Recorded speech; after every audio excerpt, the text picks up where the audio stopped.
வணக்கம் நண்பர்களே. நீதித்துறை வட்டாரத்தின் சமீபத்திய பரபரப்பு செய்தி என்னவென்றால், ஆந்திரா மற்றும் அலகாபாத் உயர்நீதிமன்றத்தில் பணிபுரிந்த டிஎஸ்ஆர் வர்மா என்ற நீதியரசர், உயர்நீதிமன்ற நீதிபதி அவர்கள் கடந்த 27ஆம் தேதி அங்கே இருக்கிற காவல் நிலையத்தில், ஹைதராபாத்தில் இருக்கிற காவல் நிலையத்தில் ஒரு புகார் கொடுத்திருக்கிறார். என்ன சொல்ல வர்றாருன்னா, அவருடைய குடும்ப உறவினர் நண்பர் நரேந்திரன் அவருடைய யோசனையின் அடிப்படையில்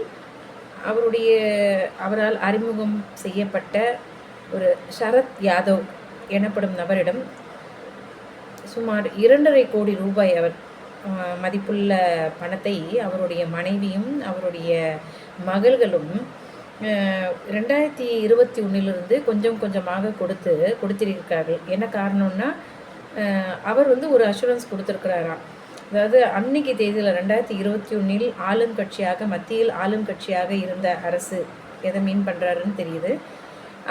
அவருக்கு அந்த ஆளும் கட்சிக்காக எலக்ட்ரல் பாண்ட்ஸ் வாங்கி தருவதாகவும், அதன் அடிப்படையில் அவருக்கு சில ஃபேவர்ஸ் யூஎஸில் போய் அவரும் அவருடைய பேர குழந்தைகளும் ஒரு டீசென்ட் லைஃப் லீட் பண்ணுற அளவுக்கு செட்டில் பண்ணுறதுக்கான ஏற்பாடுகளை தான் செய்து தருவதாகவும் உறுதியளித்திருந்ததாகவும், ஆனால் அதற்கு பிறகு அந்த மாதிரி எந்த எலக்ட்ரல் பாண்ட்ஸும் அவர் வாங்கி கொடுக்கவே இல்லை. பல தடவை கேட்டும் கொடுக்கல. ஸோ அதனால் அதை அப்ராப்ரியேட் பண்ணியிருக்காங்க அப்படின்ட்டு cheating, misappropriation of funds, then breach of trust அப்படிங்கிற குற்றப்பிரிவுகளின் கீழ் முதல் தகவல் அறிக்கை அவர் கொடுத்த புகாரின் அடிப்படையில் பதிவு செய்யப்பட்டுள்ளது. சமீபத்தில் உச்சநீதிமன்றம் வழங்கிய தீர்ப்பு, எலக்ட்ரல் பாண்ட்ஸ் சம்மந்தப்பட்ட பரபரப்பு தீர்ப்பு நமக்கெல்லாம் ஞாபகம் இருக்கும்.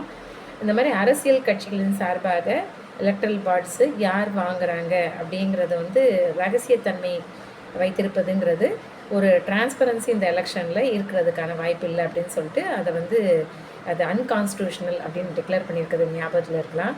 இப்போ இவர் 2010 ஓய்வு பெற்று விட்டாலும் இது போன்று எத்தனை நீதித்துறை வட்டாரத்தில் சம்பந்தப்பட்டவர்கள் ஆளும் கட்சிக்காகவோ இல்லை தனக்கு சாதகமாக ஒரு வேலை நடக்கும் என்ற காரணத்திற்காக அரசியல் கட்சிகளுக்கு நன்கொடை அளித்துள்ளார்கள் அப்படிங்கிற விவரம் இன்னும் கொஞ்சம் கொஞ்சமாக வெளிவரும் அப்படிங்கிறத எதிர்பார்ப்போம்.